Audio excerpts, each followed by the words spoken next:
Okay, this is section 8.1 continued. We're going to be doing numbers 10, 11, 12, and 13 in this video.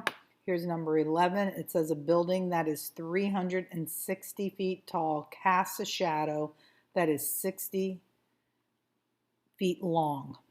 What is the angle of elevation of the sun? So let me help you try to draw this particular picture. I'm going to put my building right here.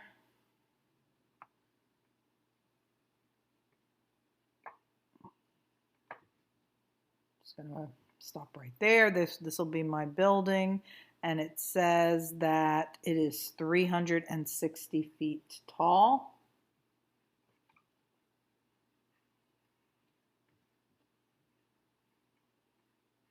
Okay, when you cast a shadow, when an object that's standing vertically, like you walking on the sidewalk, your shadow is out in front of you.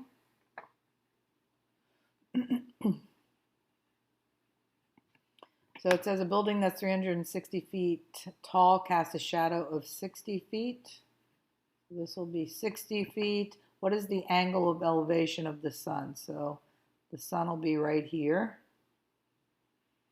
casting a shadow over the building. And when it says what is the angle of elevation, you have to imagine being here if you looked straight across the horizontal, but then yet had to raise your eyesight from the horizontal up to where you're seeing an object in the air. That's considered an angle of elevation. So we are looking for the angle of elevation of the sun. How far does one have to look up from the horizontal in terms of degrees in order to see the sun? Okay, so then let's see. We have two sides right here. This is the angle that we're looking for, and we can use, based on the numbers that we do have, opposite and adjacent. You have to call out the pieces that you do have so you can figure out what trig function you're using. So according to SOHCAHTOA, the tan of an angle is opposite over adjacent. That's how tangent is defined, and those are exactly the pieces that we have here. For opposite, we have 360 feet. For adjacent, we have 60 feet. And we are looking for the angle associated with that, which is called the angle of elevation.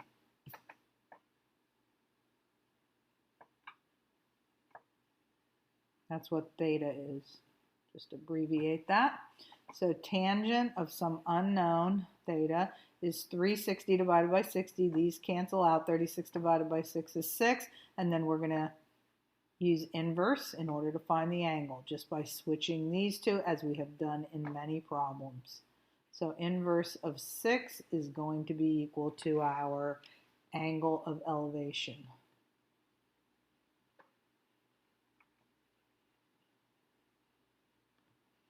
Okay, so put that in. We're going to get something in degrees. It says that we can do it in degrees, and it says round to the nearest tens place. You have to make sure that your mode is still in degrees. It is, so I can quit out of there. And then I'm going to do second inverse tan of the number 6, because that's what that reduced to, the 360 over 60. And I get 80.5 degrees if I round to the tens place. All of this put into the calculator led to 80.5 degrees. Okay, that's number 11. Moving on to number 12. Number 12 talks about, this one has quite a few parts. It talks about a state trooper that is hidden 30 feet below where he's watching cars pass by. He's watching these cars pass by and timing it at 1 second. It says 1 second after a truck passes, the angle of elevation between the highway and the line of observation from the patrol car to the truck is measured. See the illustration, which is the illustration that you're seeing right here. So what we want to know is, in part A, if that angle is 15 degrees, how fast is the truck moving? We already know that the patrol car is timing it for 1 second. So we actually want to be able to find out what is the distance that's being traveled in 1 second if this is 15 degrees. So we can just kind of remove that much right from the picture. And we can go ahead and for theta, put 15 degrees in there. We know that this is we're timing it for 1 second, but we also need to know what is the distance associated with this 1 second. This is where our right angle is, and we have 30 feet right here. So when we go to set this up, we're going to go tan of 15. I have chosen tan because I want opposite and adjacent in this problem.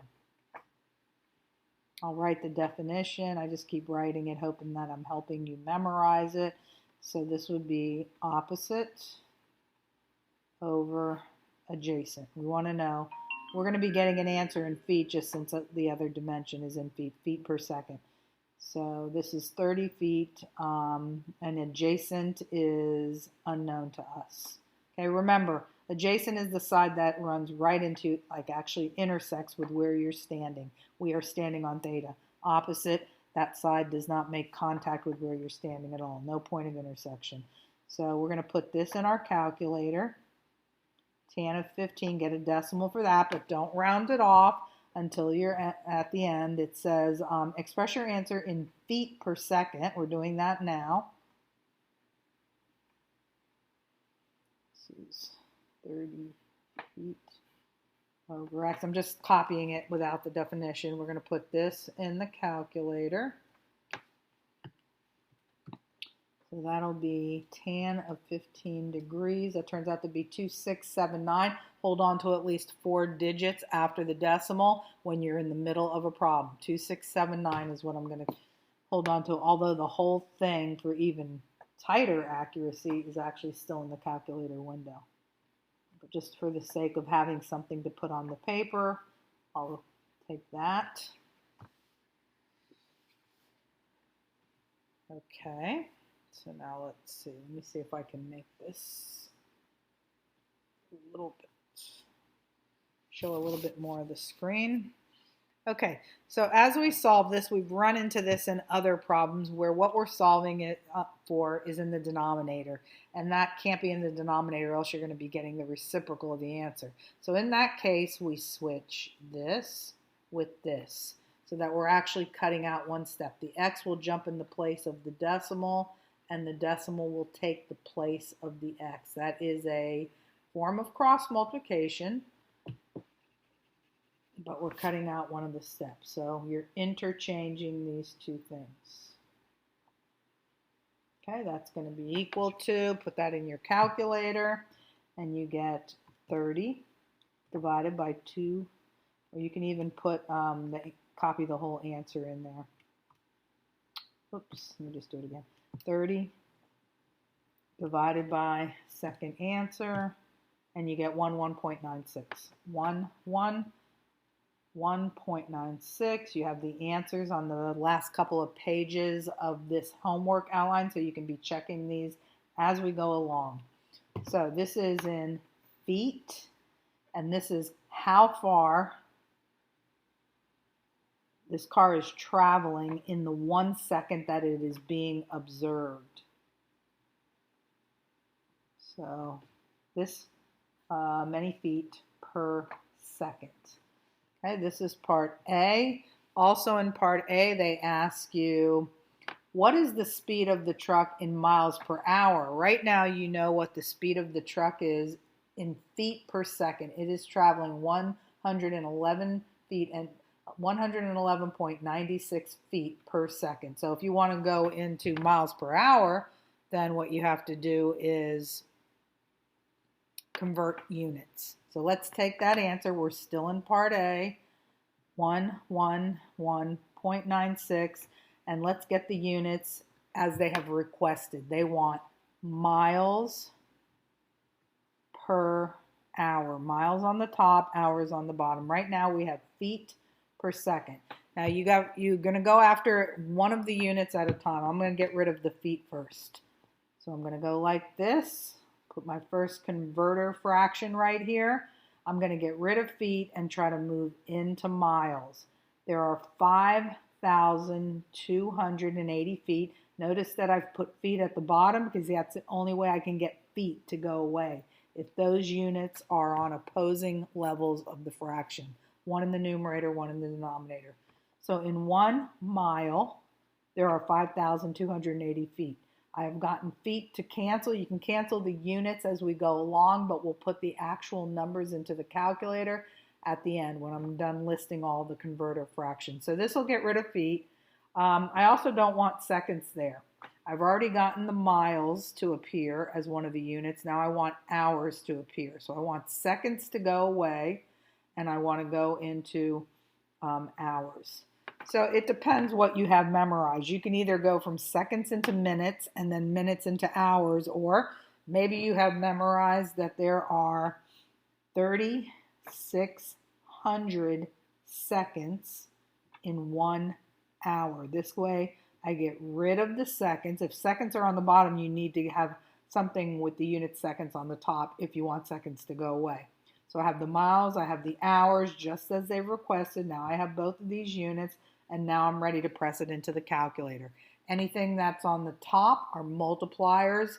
Things that are underneath the fraction bars, anything other than 1, because they're divisors. But dividing by 1 is not going to change the answer, so you needn't press it in. So the only number that really matters as a divisor is this 5280. So on the top, we're going to go 111.96 times 3,600. That gives me that, and then there was a 5,280 as a divisor, and we get 76 point.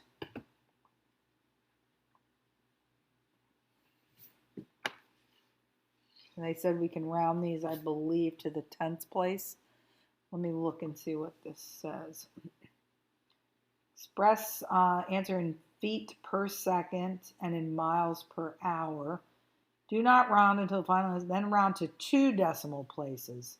And when they changed it on us. So this one was supposed to be to 2 decimal places. And I believe that's how I did give the answer. That was this right here when you were doing feet per second. And then when you're doing the miles per hour, then it said round to 1 decimal place. So they want 2 different roundings. So this comes out to be rounded to 1 decimal place, 76.3. Okay, notice that seconds are gone, feet are gone. Only units that are left is miles per hour as they requested. So just some practice in getting rid of certain units and bringing them to the units that are requested in the problem. As you go through your math and science classes, you should know how to convert from one unit to the other because it is very often used. Okay, moving to number 13. Oh, no, we're still in 12. Forgot that there were several parts. So that, I believe, was just part A. Let's see what they're asking for part B. So in part B, it says if the angle changes to 22, how fast is it traveling in feet per second? And then if you go, and then they want it in miles per hour. Again, rounding to 2 decimal places. So you're just practicing the same thing again. Okay, we'll do it one more time. This time you're using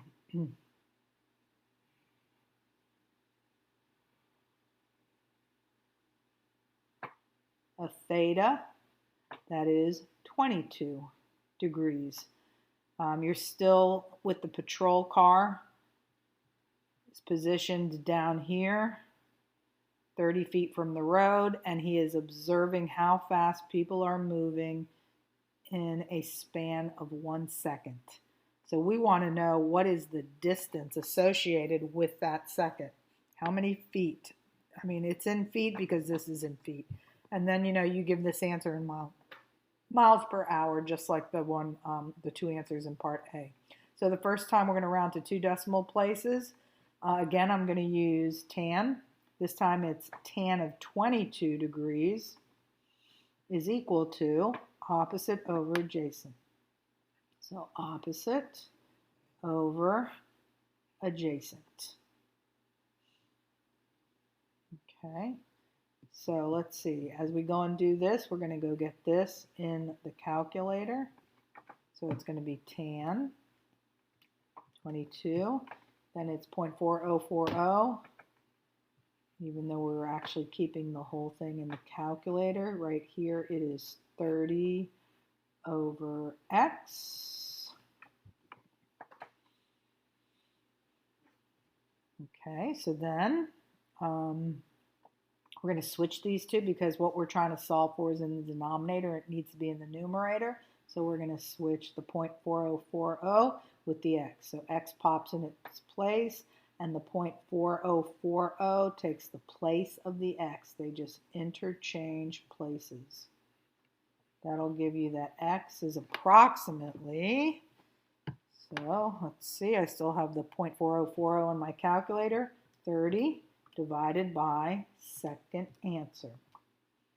And it grabs the answer that's right on the line above it. It won't do anything more than that, so don't try anything more than that. It'll only grab the answer that's one in the line immediately above it. So 74, we can round this to 2 decimal places, this first one, so 74.25. And that's in feet. That's how many feet this is traveling in 1 second, 74.25 feet per second. Then in that very same part, part B, they want to know what is this answer equivalent to, but in miles per hour.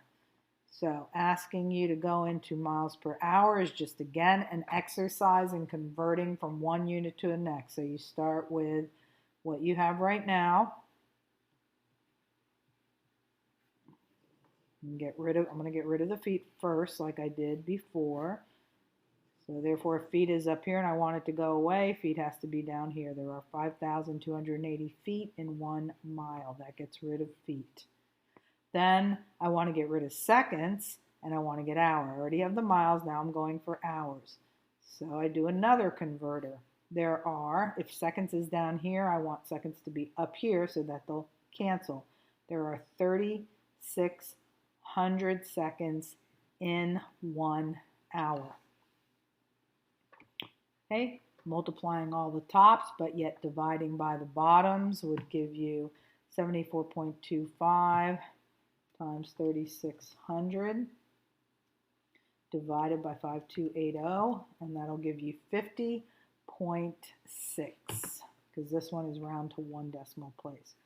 So we got this answer rounded to 2 decimal places in feet per second, and then we have 50.6, but this time we're in miles per hour, rounded to 1 decimal place. Okay, let's see. Like I said, there's a lot of parts to this. So we have done part A. We've done all of part B. This was all part A. And in part C, that's a little more complicated. That says if the speed limit is 50 miles per hour, you might have to read this a few times, which is typically the way you get good at word problems. A lot of it is just you have a problem with reading comprehension, so you read it a few times until you get a sense of what they're asking. If the speed limit's 50 miles per hour and a speeding ticket is issued for speeds of 10 miles per hour or more, that means the lowest speed you could be going and potentially be given a speeding ticket is if you're going 60 miles per hour, because as soon as you're going 10 miles per hour or more over the speed limit, you could potentially get a ticket. So at 60 miles per hour, for what angles should the trooper issue a ticket? So we got to kind of work backwards here and think about the answers that we had here. We're going to have to work with converting units. Let's look back to where we first started to set this up. Whether you look at part A or whether you look at part B is irrelevant, but when we did know this angle, We would go tan of the angle. In this case, we knew what the angle was. We would go opposite over adjacent. That 30 is permanent.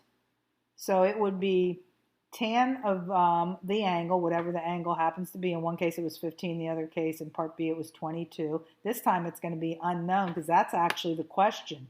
At what angles should a speeding ticket be issued?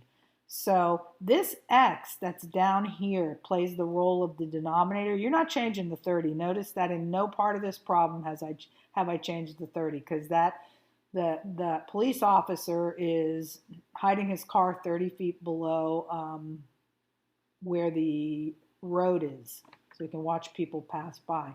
But this answer that we eventually got was in feet per second when we were using it with the 30 feet. So if you want to try and the answer that we got was a speed. This is a speed in feet per second, which was compatible with the feet that's up here. Notice that this unit's feet, this unit's feet.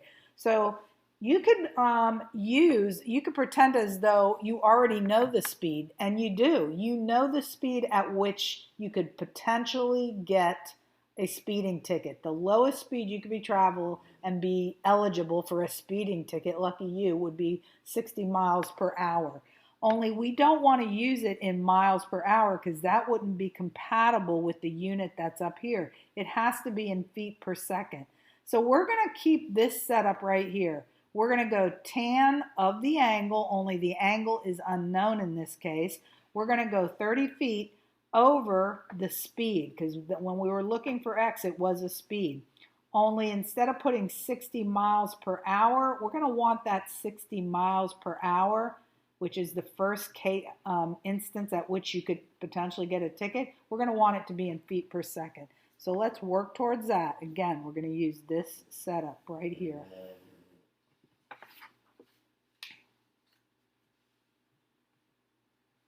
Okay, so it's going to be tan of some unknown angle is equal to that 30 feet. That doesn't change. The police officer is not changing his position. He actually is 30 feet below the road that he is observing. And we need a speed right here that's in feet per second. So why don't we go off to the side here, and that 60 miles per hour, which we know is the first instance at which someone could potentially get a ticket, and let's make it compatible with this unit. We're going to change that into feet per second. So we're going to get rid of the miles. I'll get rid of the top first, then I'll get rid of the bottom. We want it in feet per second. So let's see, in 1 mile, I need miles to be down here if it's going to cancel with that. In 1 mile, there are 5,280 feet. Okay, so miles are gone. Then I want to get rid of hours. I want seconds there.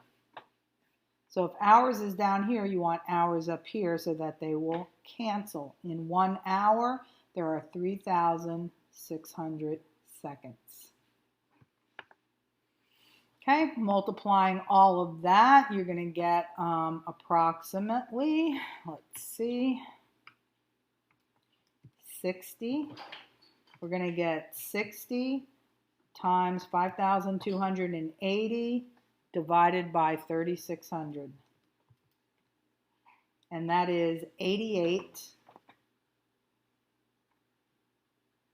But now you're in feet per second. And that is something that could actually be used here. It's compatible with this 30 feet. But miles wouldn't have been compatible with it. So 88 feet per second. We're looking for the angle that's associated with this decimal that we're going to get right here. So that's going to be, let's see what that is, 30 divided by 88, which is 0.3409. Just put that as an approximation to the 4th decimal place. And if I want to know what the angle is that's associated with that, then I have to use inverse, which we did a lot in section 7.1, 7.2, and 7.3. So all you have to do in order to take this from a regular tan statement to an inverse statement is just switch these two. So the decimal comes right up here where the theta was, and the theta comes right out here. And if you're looking for an answer in degrees, then your mode should be in degrees. We've been doing quite a bit of problems where the mode was in degrees, and it still is. So now all we're going to do is go in here, and we're going to go second, inverse tan. That number that we want to put in there is right on the line immediately above, so we can grab, we'll just go second answer, and it'll paste it right in there. And that comes out to be 18.8 degrees, because again, the mode is in degrees. So for 18.8 degrees or less, the person is going to be speeding. As you saw that when it was 15 degrees, which was less than this, they were even speeding more. See, this, for them to be going 60 miles per hour, that's associated with an angle of 18.8 degrees. But remember some of the answers that we got in the previous parts to this problem. In part A, there was a 15, the police car was positioned at 15 degrees. And the person was going approximately 70, let me see, they were going 76 miles per hour, 76.3 miles per hour in that particular case. I believe that's what we had in part, yeah. That's when it was 15 degrees and they were going 76. So the smaller it gets, the faster they're going. This is all potential for speeding ticket. So 18.8 degrees that we just got, that is the first instance, as far as degrees go, at which the person would be eligible for a speeding ticket. And then anything that is less than that, like 15 degrees, like 22 degrees, what were they doing? 22 degrees, it was 74.25 miles. So this particular answer, check it out real quick. This is still problem number 12. Is, yeah, they just say, and let's see what we're filling in for the blank here. See, they did that part for you. Is equal to or less than 18.8 degrees. Okay, that finally finishes number 12, on to number 13. So in number 13, it talks about a security camera in a bank. It's mounted on a wall that is 11 feet above the floor. So let's try to get a picture of what's going on here. Okay, so you have this wall that is 11 feet above the floor.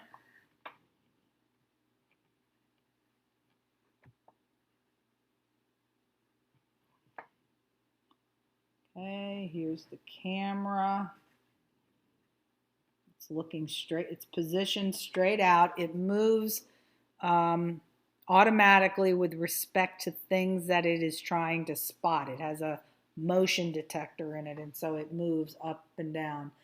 So right now it's positioned 11 feet up on the wall, 11 feet above the floor on the wall. What angle of depression, in other words, this camera is going to begin to look down. It's going to start to come down a certain angle so that it can see something down below. It's going to rotate downward.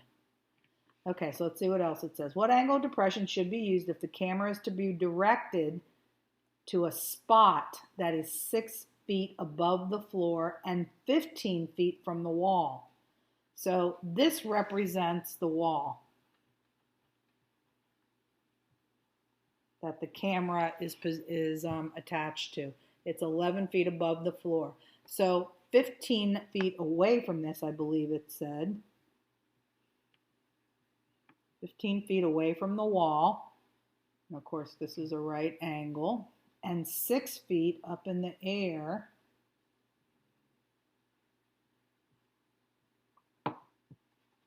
You have a point that this camera has had to look down in order to see. And you can make a triangle out of this. You could say that the bottom of the triangle is the same as the length of the floor. From here to here is the same as the floor. So this would be 15, just like this is a right angle, this is a right angle.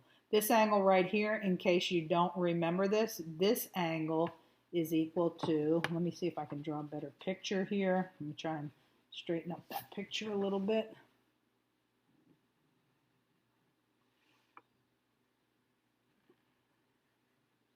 This angle right here is equal to that angle right here. If you don't remember that, that's from geometry. Okay, that has to do with parallel lines. Like for instance, this camera looks out on the horizontal. This line is also horizontal, and it is said that whenever you have two horizontal lines and a transversal that travels between them, in other words, it touches. This is called the transversal, this slanted line. That transversal touches both horizontal lines. These angles right here are called alternate because they are on alternate sides of the transversal. This angle's above it while this one's below it. That means they're on opposite sides. So those are called alternate angles, and they are on the interior of these parallel lines. So there's a theorem in geometry that goes, given parallel lines, that's this top horizontal and this bottom horizontal, alternate interior angles are congruent. In other words, they're equal. So whatever this is, this is. So when you want to know how far does this camera have to rotate down in order to see this spot or this thing that is moving, which is positioned 6 feet above the floor, 15 feet from the wall, they want to know how far down does the camera have to rotate to spot that. So you're actually, but since that theta was not inside the triangle, you bring it inside the triangle by understanding this theorem having to do with parallel lines, where this line represents the top horizontal, this represents the bottom horizontal, and these two angles are equal. Now you have all these things that are part of this triangle right here. One other thing that we can get that we have not yet given is that we don't know how big this leg is right here. We know that this horizontal leg is 15, but we still need to think a little bit about what this piece is right here. Well, from top to bottom, it's 11. And of that 11, from here to here is 6. So if you just go this entire 11, take off 6, you'll have what this piece is, which is 5. Okay, that's just segment subtraction. This entire piece from here to here is 11. Take off the 6 and you're left with the 5. 5 plus 6 is that 11 that you see out here. So now we have a triangle with a vertical leg of 5, a horizontal leg of 15, and an angle that is unknown. That angle will be called the angle of depression because the camera had to depress its line of vision in order to see something that is below it. When you're looking up to see something that is above you, like a balloon in the sky, a plane, anything that's above you, that's called an angle of elevation. When you have to look down from where you are to spot something, that's called an angle of depression. Okay, so here we go. We're going to use again. Tangent is used very often. We're going to go tan. We're going to be standing right here. We're going to go tan is opposite over adjacent. So tan of that unknown angle is opposite over adjacent, which is 5 over 15. So we have tan of theta, 5 over 15, if you put that in your calculator, is equal to 0.3333. It's 1/3, which is that decimal. Then if you want to get the angle associated with this, then you need to turn this into an inverse statement. So that would be inverse. Don't forget, you just switch these two things if you want to go from a statement that doesn't have an inverse to one that does. Just put the decimal right where the theta was, and the theta takes its place. So this is going to be, our calculator is going to assist us with that. So we're going to go second inverse tan point,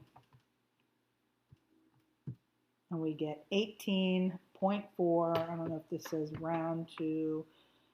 Do not include the degree symbol because they already gave it to you. Round it to the nearest tenths place. So we're going to go 18.4.